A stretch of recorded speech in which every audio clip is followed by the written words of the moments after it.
Corona और lockdown के बीचों बीच जून और अगस्त के बीच में उड़ीसा के कोने कोने में रहने वाली 400 उज्ज्वला दीदियों ने अपनी इनकम बढ़ाने पर काम किया और 400 में से 368 ने अपनी इनकम 8,000 या उसके ऊपर करी अगस्त के महीने में।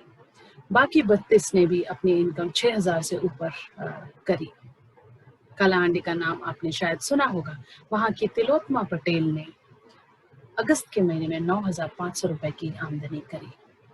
इसी प्रकार अंगुल की संजुक्ता प्रधान, गजपति की माया देवी मंडल, गंजाम की रश्मिता मोहापात्रा, संबलपुर की जस्मिता भोई और मयूरभंज की कनकलता मोहंता ने भी 8,000 का फिगर क्रॉस किया अपनी अगस्त की इनकम के लिए। सबसे पहले बता दूं, ये उज्ज्वला दीदी कौन है। उड़ीसा में 10,000 उज्ज्वला दीदियों का नेटवर्क पिछले 1 से 2 साल में बनकर उभरा है। ये दीदियां प्रधानमंत्री उज्ज्वला योजना से जुड़ी हुई हैं और नए गैस के ग्राहकों के बीच में एलपीजी प्रमोशन पर काम करती हैं। ये आमतौर पर अपने ग्राम पंचायत के एरिया में ही काम करती हैं। आपकी जानकारी के लिए बता दूं तो उड़ीसा में लगभग 48 लाख उज्ज्वला कस्टमर्स हैं। तो कैसे हुआ ये काम, कैसे इन दीदियों ने अपनी इनकम को बढ़ाया? ये काम मैंने और उड़ीसा के हर जिले में लगभग 50 हर जिले में एक व्यक्ति या 2 व्यक्ति हैं, ऐसे 50 लोगों की एक टीम है, सोशल डेवलपमेंट प्रोफेशनल्स कहते हैं। हम दोनों ने मिलकर एक लक्ष्य लिया जून के महीने में। लक्ष्य ये था कि 400 दीदियों को 8,000 के ऊपर की इनकम पर ले जाना है अगस्त के महीने में। ये 8,000 का फिगर भी उज्ज्वला दीदियों से ही आया। हालांकि उज्ज्वला दीदी अपना काफी काम एक स्वयंसेवी के रूप में करती हैं, पर उन सभी के मन में एक तलाश है एक ऐसे सोर्स ऑफ इनकम की जिससे वो अपने घर के आसपास ही 6 से 7,000 की अश्योर्ड इनकम कर सके। इसी तलाश को फुलफिल करने के लिए हमने ये लक्ष्य लिया। सबने एक गोल लेकर काम किया। हर एक दीदी ने एक टारगेट लिया कि मैं 8,000 के ऊपर क्रॉस करूंगी। अपनी इनकम का रेगुलर हिसाब रखा। हर महीने, हर हफ्ते और आखिरी महीने यानी अगस्त के महीने में हर दिन का हिसाब रखा कि इनकम कहाँ तक पहुंची है। उसको रेगुलरली हमने ट्रैक किया। हर महिला को क्लियर दिखता था कि वो किस लेवल पर अभी पहुंची है। सबसे पहला जो काम हुआ वो हमारी सोच बदलने पे हुआ। सबसे पहले उज्ज्वला दीदियों ने अपनी एक सोच में परिवर्तन किया। एक सोच से दूसरी सोच पर आए। क्या सोच थी? सोच ये थी कि हम एक ही सोर्स से 6 से 7,000 की महीने की आमदनी करें, और चूंकि हमारा नाम उज्ज्वला दीदी है तो ये आमदनी उज्ज्वला या एलपीजी से जुड़े हुए काम से ही आनी चाहिए। इस सोच को बदला, एक दूसरी सोच उसकी जगह लगाई। दूसरी सोच ये जो अडॉप्ट करी वो ये थी, आमदनी 8,000 या उसके ऊपर से होनी चाहिए, भले 1 से हो, 2 से हो, कितने भी सोर्सेस से हो। मुख्य बात है कि आमदनी 8,000 या उसके ऊपर होनी चाहिए। ऐसे ही हमने भी अपनी सोच बदली। हमको ऐसे लगता था कि हमें इन 400 दीदियों को बताने की जरूरत है कि आप क्या काम करें और कैसे अपनी इनकम बढ़ाएं, और जब हम आइडिया देंगे तो हम बाकी सारी व्यवस्था भी उनके लिए करें, चाहे वो मार्केटिंग हो या लॉजिस्टिक्स हो या फाइनेंस हो। हमने भी इस सोच को अपने बदला और इसको रिप्लेस किया एक दूसरी सोच से। वो ये कि इन दीदियों को हमसे बेहतर पता है कि कैसे वो अपनी आमदनी बढ़ा सकती हैं, और इसका निर्णय वो ही लेंगी कि वो कैसे कैसे अपनी आमदनी बढ़ाएंगी। और हमारा रोल उनके साथ एक कोच का रहेगा। हम उनको लक्ष्य की तरफ ले जाने के लिए सतत काम करेंगे। जैसे एक स्पोर्ट्स में कोच होता, वैसे ही हम इन दीदियों के साथ भी कोच के रूप में काम करेंगे। जब हमने देखा थोड़ा और गहराई से हर दीदी के इनकम लेवल को, तो हमें समझ में आया है कि हर दीदी एक तरीके से पोर्टफोलियो मैनेजर है।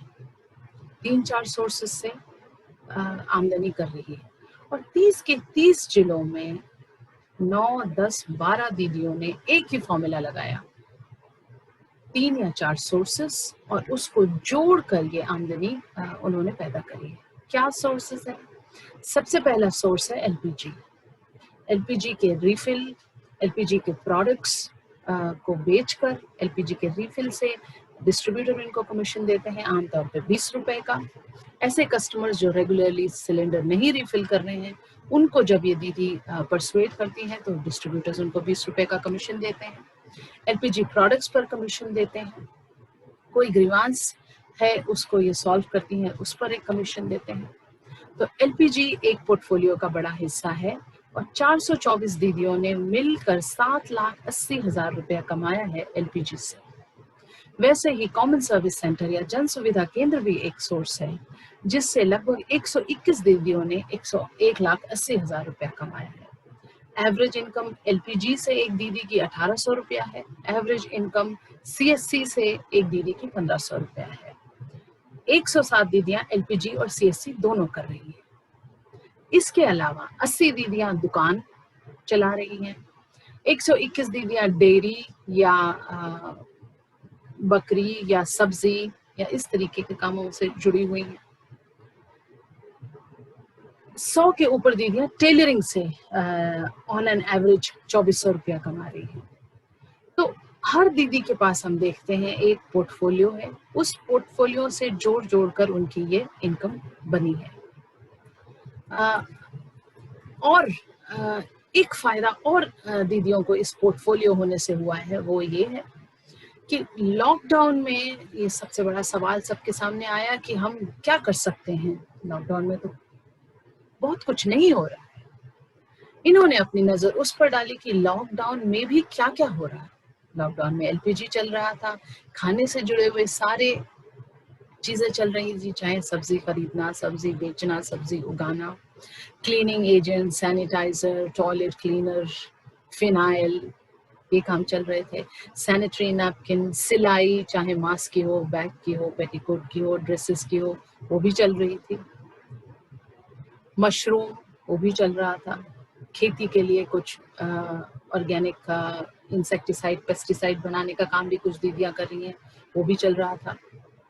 सो इन्हीं तरीके के बिजनेसेस में दीदियों ने अपनी कमाई को कंसंट्रेट किया, अपने एफर्ट को कंसंट्रेट किया और ये रिजल्ट उन्होंने प्रोड्यूस किया। कई दीदियों ने नया काम भी शुरू किया, पोल्ट्री शुरू करी, कुछ दीदियों ने मशरूम शुरू किया। 50 दीदियों ने मिलके 75,000 रुपए पूल करके उन्होंने भुवनेश्वर की एक संस्था से सामान मंगाया, सैनिटरी नैपकिन और सैनिटाइजर, फिनाइल, टॉयलेट क्लीनर, इन सब का, और अपने लोकल एरिया में उसको बेचा और लगभग 1.25 लाख की आमदनी उन्होंने उससे करी। इस पूरे कार्यक्रम के दौरान कोई ट्रेनिंग बजट नहीं था, कोई लोन नहीं था, कोई ग्रांट का बजट नहीं था। ये सारा एफर्ट दीदियों ने अपने लक्ष्य 8,000 की इनकम को अचीव करने के लिए किया। जून के आखिर में हमने जब हिसाब लिया तो हमारे पास 5 दीदियां थी जो 8,000 के ऊपर इनकम कर रही थी। जुलाई के आखिर में ये नंबर बढ़कर 41 हो गया और अगस्त के आखिर में ये नंबर बढ़कर 368 या 368 हो गया। बाकी दीदियां भी 406 दीदियां 6,000 के ऊपर थी। आपको अब समझ आ गया होगा किस किस तरीके के काम ये दीदियां कर रही हैं। सिलाई, दुकान, सब्जी, सैनिटरी नैपकिन, अगरबत्ती, मशरूम, पौधों की नर्सरी। कई दीदियों ने आधार इनेबल्ड पेमेंट या डोर टू डोर बैंकिंग का काम भी अपने पोर्टफोलियो में जोड़ा। तो सवाल ये उठता है कि क्या तिलोत्मा, संजुक्ता, नेत्री, माया देवी और बाकी दीदियां जो उन्होंने अगस्त में कमाई करी है वो सितंबर में भी कमाई करेंगी? मुझे लगता है हाँ। पहली बात, इन सभी दीदियों के पास लगभग 300 कस्टमर्स का नेटवर्क है और हर कस्टमर को अगर ये 30 रुपए प्रॉफिट उस कस्टमर से उठाती हैं तो ये 9,000 रुपए कमा सकती हैं। जैसे जैसे हम आगे बढ़ते हैं ये ऐसे प्रोडक्ट्स और ऐसे सर्विसेज पे काम कर सकती हैं जो इनके कैचमेंट में जो ये 200-300 लोगों का परिवार है, उनको जो ज़रूरतें हैं उनको ये फिलफिल कर सकती है। 10,000 का नेटवर्क होते हुए स्वयं ये इकोनॉमी है। जैसे कंधमाल की दीदी जो हल्दी प्रोड्यूस करती हैं, वो अपनी हल्दी खुर्दा भेज सकती हैं और खुर्दा की दीदियाँ उसको पैक करके अपने क्षेत्र में बेच सकती हैं। वो स्वयं भी ये हल्दी कंज्यूम कर सकती हैं। तो न सिर्फ उज्ज्वला दीदी भी एक प्रकार से एक इकोनॉमी है, इस तरीके से एसएचजी से जुड़े हुए भी बड़े नेटवर्क हैं जिससे ये दीदियाँ जुड़ी हुई हैं और उसके साथ जुड़कर एक दूसरे के लिए काफ़ी सामान प्रोड्यूस कर सकती हैं। हमारा टारगेट है कि ये जो नंबर है 368 दीदीज़ का जिन्होंने इस महीने 8,000 की इनकम करी है, इसको अगले 12 महीने में हम स्टेप बाय स्टेप बढ़ाते हुए 5,000 पर लेकर जाएँगे। इस पूरे काम को करने के लिए हमने एक फ्रेमवर्क का इस्तेमाल किया है, कॉजिंग इनक्रेडिबल परफॉर्मेंस, जो प्रोफेसर बालाजी द्वारा डेवलप्ड है और यही फ्रेमवर्क हम आगे भी यूज़ करेंगे। दूसरा सवाल ये उठता है कि जैसा काम उज्ज्वला दीदियाँ उड़ीसा में कर पा रही हैं, क्या ऐसा काम देश के और हिस्सों में भी हो सकता है? इसका भी जवाब मुझे लगता है कि हाँ, बिल्कुल हो सकता है। पूरे देश में 8 करोड़ उज्ज्वला कस्टमर्स हैं, इनमें लगभग आधों को अभी फैसिलिटेशन की ज़रूरत है। तो उन क्षेत्रों में भी 1000 कस्टमर पर भी अगर एक दीदी अपना इस तरीके का पोर्टफोलियो विकसित करती है, तो वो भी अपने लिए न सिर्फ इनकम कमा सकती है, अपने लिए रिस्पेक्ट भी कमा सकती है। और एक प्रेस्टिजियस ब्रांड जो उज्ज्वला है, उसके साथ जुड़ सकती है। मैं ऐसा नहीं कह रही हूँ कि बड़े आइडियाज़ या बड़े प्रोजेक्ट्स की ज़रूरत नहीं है, जिसमें एक साथ बड़े लोगों को रोज़गार मिले। पर बड़े के चक्कर में जो छोटा हमारे सामने उपलब्ध है और जो हमें जल्दी रिज़ल्ट्स दे सकता है, उन कामों को ना करना भी बुद्धिमानी नहीं है।